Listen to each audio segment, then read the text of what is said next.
Well, ladies and gentlemen, we do have some big stuff here today, an interesting dynamic that's come out. And remember, I said 4 or 5 days ago, this is probably what happened. And it was reported 4 or 5 days ago that they forced Biden out basically via blackmail. It got really, really ugly. They put tons of pressure on him. And it got to the point where people were wondering, was Kamala Harris involved in this? Well, she had to have been if they were going to threaten the 25th Amendment on Biden. Obama, Pelosi, Schumer, they cannot start that process. It's the vice president going to the president saying, we're going to 25th Amendment you. And then there's all these hearings to see if Biden is mentally competent. So apparently Obama, this was last Sunday, it was reported Obama received confirmation from Harris that she was good to go ahead with the 25th Amendment, that threat against Biden if Biden did not cooperate and step down. And to me, this makes total sense when you look at it. Number one, we already know for a fact that Democrats were not listening to Biden at all. They were they were not threatening him publicly, but they were pressuring him heavily. You have Biden going out there like 7 or 8 times saying, I'm running, I'm running, I'm running. All of the establishment saying, no, we don't know. He needs to make a decision. It's clear there was a lot of pressure. And then I think at a certain point, they said it's getting really late. We're going to have to deploy the ultimate blackmail, the ultimate pressure, and that is the 25th Amendment. And they got the blessing from Harris because Harris has to initiate the entire thing. And apparently last Sunday, it was reported after breakfast, Obama called Biden. And then there's actually even more dynamics at play because Obama did not think that Biden would endorse Harris. Remember, Biden put out that statement. Really, nobody knows what happened to Biden in Las Vegas. There were some weird questions. There was a no-fly zone in Delaware as well, possibly rushing him back to Delaware. Very weird situation. He was not seen for 6.5 days. I think that's all going to come to light eventually. But right now, we're still kind of in the dark. There's some interesting theories going around, some interesting reports. But the bottom line is, to me, that statement that Biden put out, who knows what type of health he was in at the time, but that was a rushed statement. Normally with these things, this is why I was so like, what's going on with Biden? This is a huge moment. It is the incumbent president saying that he's not going to run again. And it's some random, little letter that looks almost fake that was put out at 1 o'clock in the afternoon. Normally those things are done where Biden says, I'm making a major statement at 9 o'clock Eastern, at the White House or wherever he is. It's done more professionally than that. I think it was a pressure thing and Biden said, all right, I'll do it. And they said, let's get this out as soon as possible because we want all of the media hype around Harris ASAP. We're losing time. Let's get the hype around her. And then going into the DNC, they'll have more hype, but they've already completely lost the hype. And Obama apparently did not think, like I reported a few days ago, that Biden was going to endorse Harris, which would have basically, I guess he thinks, opened everything up in terms of an open DNC. Once Biden, 15 minutes after he put out that initial letter saying he was stepping down, he endorses Harris. Everyone else falls in line and also endorses Kamala. And I guess, there's reports that Obama wanted Mark Kelly. And you do have, this is a source close to the Biden family via the New York Post. Obama knows she's just incompetent, the border czar who never visited the border. I mean, there are just so many bad quotes. They ask her if she visited the border, and then she says, have I visited Europe? And it's just all so bad. Like, that woman is not fit to be president. She's not fit to be a leader. No, no, no, no. That's why I'm so confident Trump's going to win this election. And even Obama has to admit, I mean, she's terrible. He wanted Mark Kelly. This just confirms it even more. And that dynamic was really interesting in terms of them. And then everyone's like, well, now Kamala shouldn't be able to run because of the blackmail, the threat. Whether or not that's true, technically she did not threaten Biden. It would have been Obama if that report is right, where Obama calls Biden and says, we have the blessing from Harris. You either need to drop out of the 2024 race or we are going to invoke the 25th Amendment. Harris is going to do it. She said she's ready to. So I guess that's how that situation played out. But, when it comes to the whole thing, this already came out like 5 days ago. If you're going to do the 25th Amendment, it has to be Harris. It can't be inner Democrats. Harris has to agree to it. So that's why people are like, whoa, this is huge. But this was always going to be the case. We also do have, the rally comparison, pretty hilarious there. This is a very good point, and I think people need to understand this when it comes to liberals. I've seen conservatives sometimes struggle in arguments when it comes to crime because they report crime is down. The first thing I'll say about crime before I even get into these stats is it's so funny to me.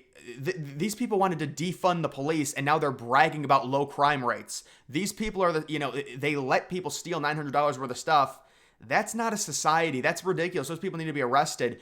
They've gone so lenient on crime, and then they say, oh, crime is down. Yes, because it's ridiculously underreported. It says right here in 2022, the Biden regime made it not mandatory for precincts to report crime stats to the FBI. The result was over 6,000 precincts reported none. And you can see did not participate. Over 6,000 agencies submitted no 2022 data. 32% of all police agencies. And there's reports with how bad policing is right now in San Francisco and Oakland. You could just speed right through a stop sign or a light at like 70 miles per hour. They don't even give out tickets for that anymore. It's all artificially down. But it's like with liberals, like what are we talking about? They wanted to defund the police, and now they're trying to argue that they're tough on crime. It's the same thing with the border. At least own up to your own ideology. Their ideology is, minority people have been treated terrible. They should be able to commit crimes. So own up to it. Like this whole thing with crime being down. Well, you made crime down by telling, some of these forces, the precincts, they didn't have to report it. It's like you want the police defunded. Like, what are we why would anyone trust you on crime and use that as a talking point? And that's exactly what Buttigieg, who's apparently getting more airtime, did on Sunday. And this lady did not call him out for what Biden did, and just the fact that why would we trust the Democrats? Many of them wanted the police defunded. That was their goal in terms of solving the so-called racism by the police force. But no, we should listen to the Democrats on crime. They've got it way down. They're very tough on it. Just look at Chicago. Just look at San Francisco. Newsom's really tough on it for sure. It's nonsensical. It's ridiculous. We also do have this. Pennsylvania presidential election results could again take days to count. That's unacceptable. We will not stand for this again, where 2 days after the election, some CNN anchor finds a vote up their ass and they're like, what do you know? It's another vote for Biden. They literally said, CNN, votes are trickling in. From where? All of the mail-in votes need to be counted right before or on election day, just like Florida does it. We don't need a 5-day window where we sit here. So let's hope that the winner is decided by 2 or 3 a.m. like it was in 2016 with Trump and Hillary. Is around 3 a.m. they said Eastern time, which I think is fine. It's going to take relatively long, depending on, maybe it's a blowout for Trump. Maybe it gets called at 1 or 2 in the morning. You've got some of those states on the East Coast that are going to be very important with polls closing. Georgia, I guess, North Carolina also as well. And also the Rust Belt. But this is unacceptable. We cannot do this again. They used the COVID excuse in 2020. They said it was a messed up election. I mean, what a ridiculous, it's like total gaslighting. They were like, this is how the election process works.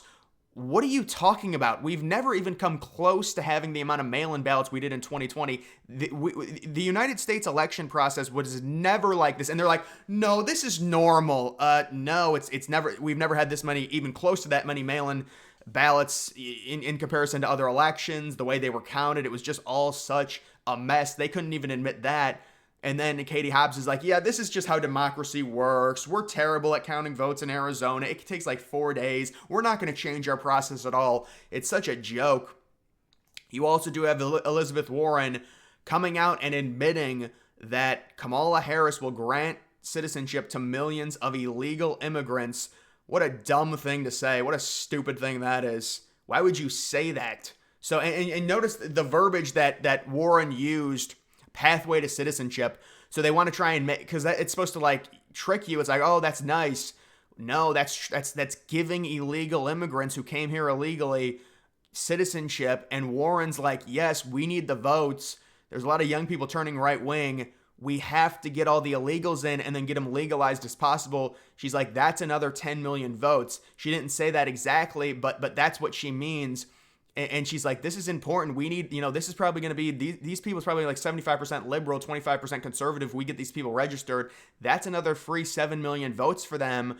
And so they're doing this fake thing. I mean, Kamala Harris is the worst one in terms of the border anyways.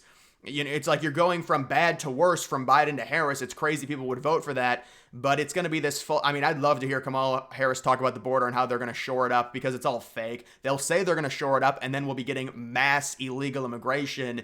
They need the votes. They need the votes. They want as many as possible. I mean, look at New York City. Even with how liberal it is, people are having to stand up now because there's 2 massive illegal buildings that have just tons of illegal immigrants in them, and they're covering the streets. They don't have any money. They're just walking around. They've given money comes in from the government to pay for everything for them, and it's just not an ideal situation. And now you've got Warren basically saying, not only do we want more of it, we want to legalize these people so that they can vote. We need more votes. That's what she's saying, and you can see right there.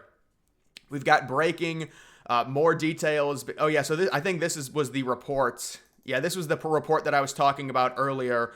So Saturday, this was last Saturday, so a little bit more than a week ago, Obama was deeply involved, and there was talk that he would place a call to Biden. It was not clear whether Biden had been examined or what just happened to him in Las Vegas. The big three, referring to Pelosi, Schumer, and Jeffries, continued to be directly involved on Sunday morning.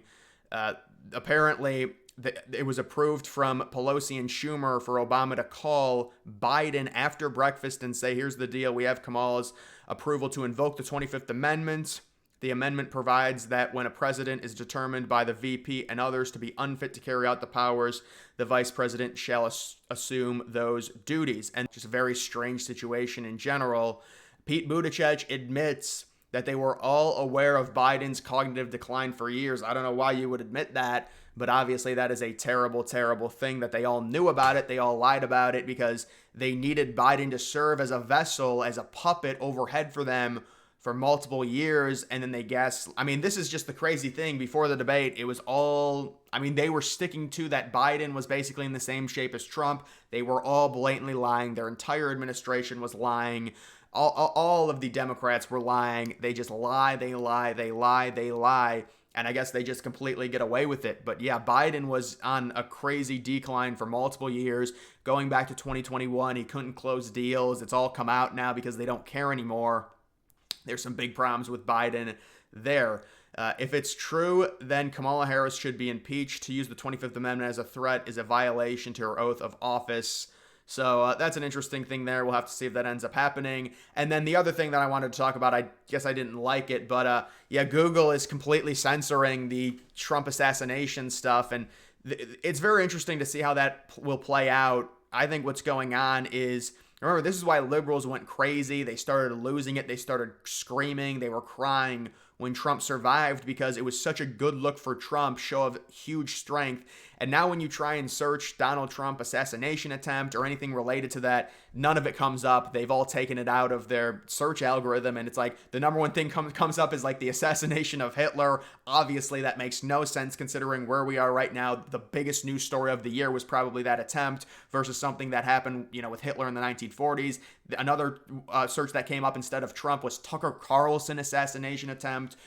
So none of it makes any sense. They're censoring it, and you can see you've got 13,000 of Google's employees donated to the Dems in 2020, just 368 donated to the Republicans. That's a major issue when you look at the influence that Google has and them just straight up censoring a story that is good for Trump, surviving that attempt and really bringing everyone together, saying fight, fight, fight, just seconds after the bullet goes whizzing by. I knew it was a great moment for Trump. Everyone did. That's why they lost their shit, and now they're just trying to censor it completely. These censorship things, it's like in 2016, no one was really aware. 2018, you had all the Twitter employees donate to the Dems during the midterm. 2020, they went crazy with censorship. They blatantly hid an October surprise story saying it was false when it turned out to be true. And we're still dealing with this. Even with Elon Musk buying Twitter, we are still dealing with blatant censorship of this story that makes Trump look good right before the election. So it's very sad that they continue to do this. We'll have to see what ends up happening when it comes to that. But either way, guys, that is going to do it for this video. Make sure you follow me on X. Link to that's always in the description.